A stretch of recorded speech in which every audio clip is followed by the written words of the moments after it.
Imagine करिए कि साल 2030 है और कोई अपनी सैलरी क्रिप्टो में ले रहा है। जमीन की जो रजिस्ट्रेशन होती है वो ब्लॉकचेन पर हो रही है। आप कहीं टपरी पर चाय पीने जा रहे हैं और वहां पर यूपीआई के जगह पर क्रिप्टो वॉलेट का क्यूआर स्कैनर पड़ा है और आप पे करते हैं और उसके क्रिप्टो वॉलेट में पैसे जाते हैं। ये किसी मूवी जैसा लग रहा होगा, लेकिन ऐसा नहीं है, ऐसा हो सकता है। ब्लॉकचेन रेवोल्यूशन देखिए स्टार्ट हो चुका है और कोई बहुत बड़ी बात नहीं है अगर 2030 और 32 तक हमें कुछ ऐसा माहौल देखने को मिले तो। और एक काफी प्लस पॉइंट है कि इंडिया इस रेवोल्यूशन में बिल्कुल सेंटर में है। आज की इस वीडियो में हम बात करने वाले हैं कि इंडिया का ब्लॉकचेन फ्यूचर कैसा रहने वाला है 2030 तक, 2032 तक। गवर्नमेंट में स्टार्टअप्स का क्या रोल रहेगा, उसमें ब्लॉकचेन को कैसे इंटीग्रेट किया जाएगा और सबसे इंपॉर्टेंट कि आप किस तरीके से इस अपॉर्चुनिटी का फायदा उठा सकते हैं। तो स्टार्ट करते हैं इस वीडियो को। तो सबसे पहले हम बात करें कि इंडिया में ना डिजिटल रेवोल्यूशन कोई बड़ी चीज या कोई नई चीज नहीं है। आपने यूपीआई के बारे में सुना है, आपने आधार कार्ड के बारे में सुना है, डिजी लॉकर जानते ही हैं। ये सारा सिस्टम जब से आया है ना तो इंडिया में ने पूरे वर्ल्ड को शॉक कर दिया है। जैसे यूपीआई का यूज बहुत सारी कंट्रीज भी अब कर रही हैं। आप खुद सोच के देखिए कि 2016 में जब जियो नहीं आया था उस टाइम पर इंटरनेट भी सबके पास उतना नहीं होता था और उस टाइम पर लोग जो कैश प्रेफर करते थे। लेकिन जैसे यहाँ पर इंटरनेट आ गया, फिर यूपीआई आ गया, अब लोग यूट्यूब भी देखते रहते हैं।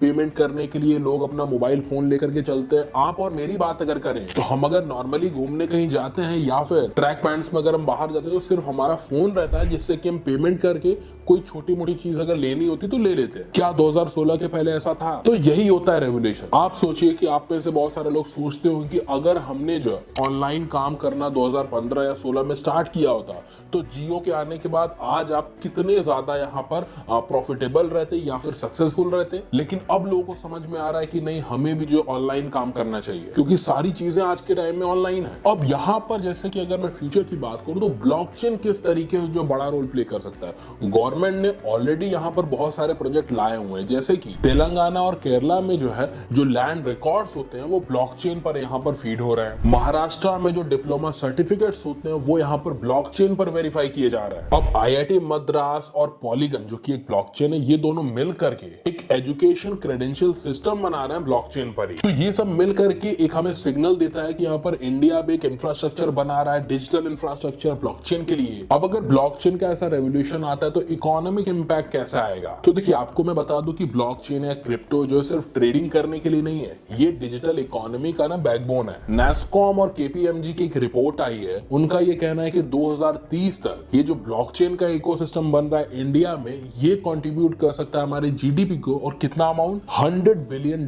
जी हाँ, $100 बिलियन तक का यहाँ पर जो जीडीपी में कंट्रीब्यूशन रहेगा ब्लॉकचेन इंडस्ट्री का। तो आपको क्या लगता है कि गवर्नमेंट इसे जो नजरअंदाज करेगी? तो बिल्कुल नहीं। इनकी रिपोर्ट में ये भी कहा गया कि इससे जो यहाँ पर 8 लाख से ज्यादा जो जॉब्स क्रिएट होंगी। एरियाज की बात करें तो स्मार्ट कॉन्ट्रैक्ट है, टोकनाइजेशन है, सीबीडीसी है, डिसेंट्रलाइज्ड फाइनेंस है। तो आप ये मत सोचिएगा सिर्फ यहाँ पर जो ट्रेडिंग होगी, क्रिप्टो में ट्रेडिंग होगी, नहीं, रियल वर्ल्ड एप्लीकेशंस होंगे। जैसे अगर मैं रिलायंस और टाटा की बात करूं तो ये सप्लाई चेन को ट्रैक करने के लिए यहाँ पर ब्लॉकचेन का यूज कर रहे हैं। हेल्थ केयर की जो डेटा सिक्योरिटी है उसके लिए ब्लॉकचेन यूज हो रहा है। ऐसे इंश्योरेंस क्लेम के लिए ऑटोमेट करने के लिए ब्लॉकचेन का यूज हो रहा है। वोटिंग सिस्टम के लिए कर रहे हैं। आप सोचो कि इतने बड़े बड़े सेक्टर्स जब यहाँ पर पूरी तरीके से ब्लॉकचेन पर डिपेंडेंट हो जाएंगे या फिर इतना ज्यादा जो है ब्लॉकचेन की तरफ चीजें यहाँ पर शिफ्ट होंगी, तो यहाँ पर जितने भी डेवलपर्स हैं या फिर डेटा वैलिडेटर्स हैं या फिर ऑडिटर्स हैं, वो कितने ज्यादा यहाँ पर हायर किए जाएंगे, जॉब्स कितनी ज्यादा क्रिएट होंगी। तो $100 बिलियन तक की ये मार्केट अपॉर्चुनिटी है, इसको जो गवर्नमेंट बिल्कुल भी मिस नहीं करने वाली है, आई थिंक। अब अगर हम ग्लोबल अडॉप्शन की बात करें, मतलब थोड़ा इंडिया से बाहर निकले कि और कंट्रीज क्या कर रही है, तो उस पर भी चर्चा कर लेते हैं। तो ग्लोबल लेवल पर अगर हम अमेरिका को देखें, यूरोप को देखें, जापान को देखें, तो ये ऑलरेडी जो ब्लॉकचेन इकोसिस्टम पर काम कर रहे हैं। एल सल्वाडोर की बात करें तो वो एक कंट्री है, उसने बिटकॉइन को एज लीगल टेंडर बना दिया है। वेब3 हब की बात करें तो दुबई आ जाता है। चाइना अपना डिजिटल युआन टेस्ट कर रहा है। और इंडिया क्या कर रहा है? बहुत सारे लोगों को लगता होगा ना, इंडिया तो ब्लॉकचेन को जो है या फिर क्रिप्टो को जो बहुत ज्यादा नेग्लेक्ट करता है, ऐसा नहीं है। इंडिया देखिए स्लो है, इनकी डेवलपमेंट धीरे धीरे हो रही है। ये एक तरीके की स्ट्रेटेजिक मूव है क्योंकि इंडिया में इतना ज्यादा यूथ है ना कि कोई भी चीज अचानक से यहाँ पर अप्लाई नहीं कर सकते हैं। आरबीआई ने ऑलरेडी यहाँ पर डिजिटल रूपी, जिसको कि हम सीबीडीसी बोलते हैं, वो लॉन्च कर ही दिया है। गवर्नमेंट ने क्रिप्टो पर टैक्स लगा दिया है, लेकिन रेगुलेशन भी जल्द ही आ जाएंगी। तो इंडिया भी ऐसा नहीं है, ये यहाँ पर ना इस इनोवेशन को ना कंट्रोल करना चाहता है। 2026 में हम ये देख सकते हैं कि नहीं, सीबीडीसी में जो पूरी तरीके से यहाँ पर वर्किंग हो जाएगा।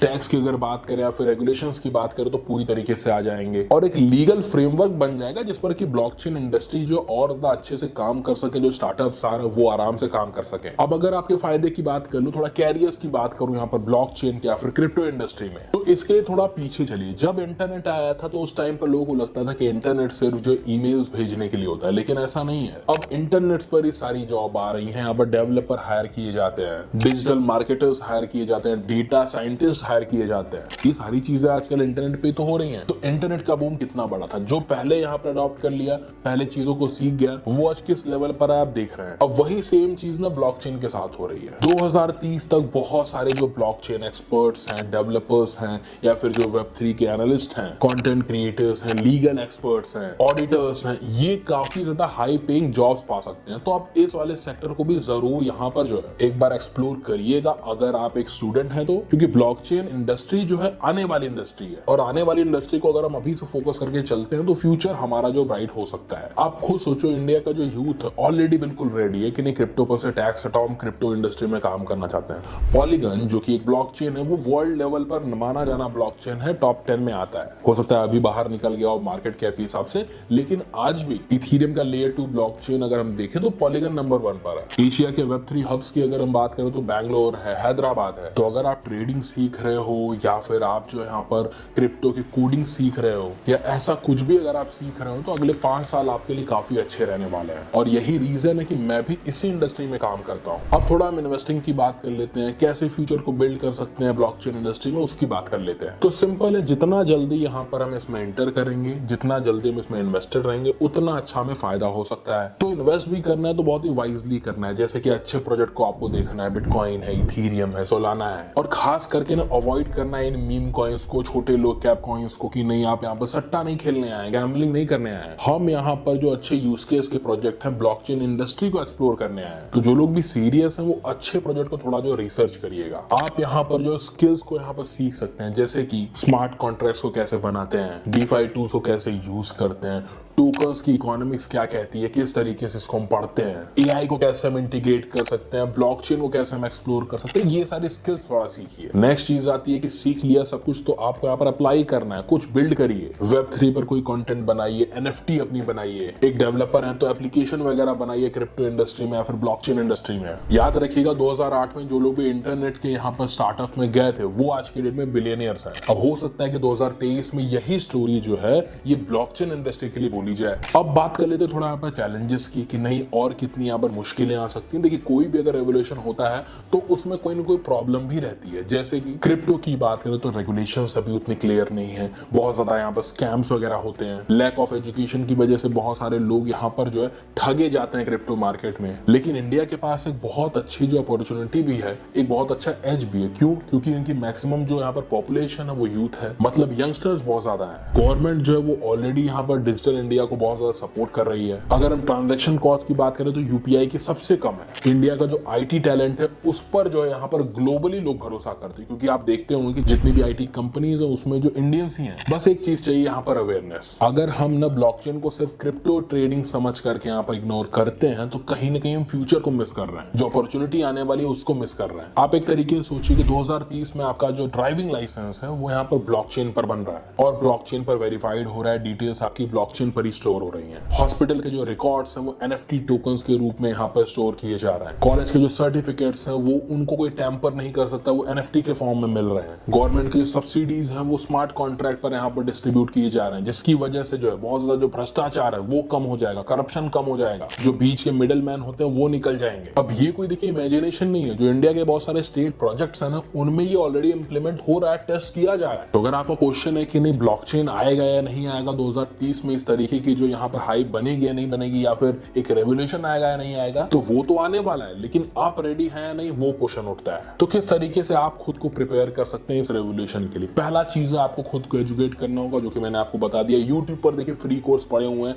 जाकर के उनको देखिए, चैट जीपीटी से पूछिए, प्रॉपर आपको सब कुछ वो बता देगा। आजकल तो एआई का जमाना है, लेकिन खुद को थोड़ा एजुकेट करिए। यूट्यूब पर बहुत सारे देखिए यहाँ पर फ्री कंटेंट पड़े हुए, जैसा कि मैंने बताया आपको यहाँ पर खुद से यहाँ पर अप्लाई करना होगा, कुछ ना कुछ क्रिएट करते रहना होगा ब्लॉकचेन ब्लॉकचेन इंडस्ट्री में। तीसरी सबसे बहुत इंपॉर्टेंट चीज कि आपको अपना नेटवर्क बढ़ाना होगा। ऐसे जो लाइक माइंडेड पीपल हैं उनसे आपको मिलना होगा। कोई ऐसा क्रिप्टो का इवेंट हो रहा है, कोई ब्लॉकचेन का इवेंट हो रहा है, वो आपको जाकर के अटेंड करना होगा। देखिए जाकर के वहां पर लोगों के क्या आइडियाज हैं, क्या लोगों की प्लानिंग्स हैं। लास्ट में आपको यही बोलना चाहूंगा, देखिए हर जनरेशन में एक ऐसी अपॉर्चुनिटी आती है जो कि लोगों की लाइफ चेंज कर सकती है। जैसे कि 90s में जब इंटरनेट आया तो उसने जो यहाँ पर दुनिया बदल दी। 2010 में जब यहाँ पर स्मार्टफोन्स बहुत ज्यादा आने लगे तो उसने यहाँ पर दुनिया बदल दी। अब वही सेम चीज ब्लॉकचेन के साथ हो सकता है। तो अगर आप इस रेवोल्यूशन के लिए रेडी हो तो कमेंट करिएगा रेडी, और आज से अपनी एजुकेशन स्टार्ट करिएगा। आई होप ये वीडियो आपके लिए यहाँ पर मददगार रहे और फ्यूचर में हम सब यहाँ पर सक्सेसफुल रहे ब्लॉकचेन इंडस्ट्री में। और अगर आपको ऐसे क्रिप्टो की नॉलेज चाहिए तो इस चैनल को सब्सक्राइब कर सकते हैं। मैं कोई फाइनेंशियल एडवाइजर नहीं हूँ। जो सारी चीजें इस वीडियो में आपको बता रहा हूँ मेरे खुद के आइडियाज, मेरे खुद के प्लान रहते हैं। ये वीडियो सिर्फ एजुकेशनल पर्पस के लिए थी। कहीं पर भी इन्वेस्ट करने से पहले अपने खुद की रिसर्च जरूर करिएगा।